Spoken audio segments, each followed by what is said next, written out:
Cooperativa Agricola Volpago offre carne fresca di prima qualità. Ci trovi a Volpago del Montello, Pieve del Grappa, Tre Baseleghe e presso lo spaccio del contadino a Dolo e Massanzago.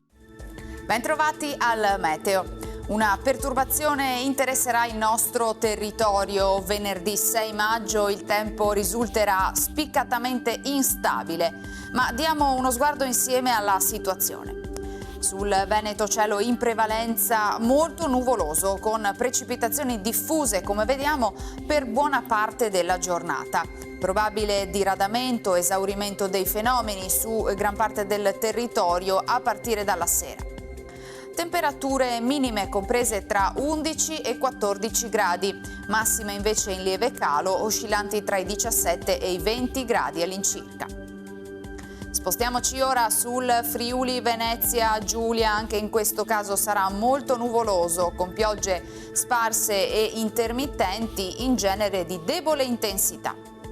Temperature minime tra 10 e 15 gradi, massime sui 19 e 20 gradi.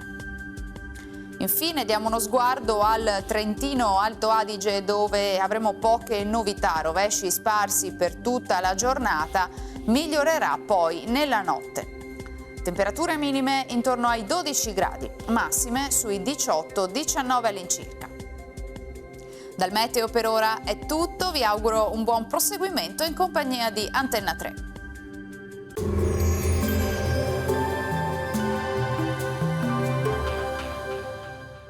Cooperativa Agricola Volpago offre carne fresca di prima qualità. Ci trovi a Volpago del Montello, Pieve del Grappa, Tre Baseleghe e presso lo spaccio del contadino a Dolo e Massanzago.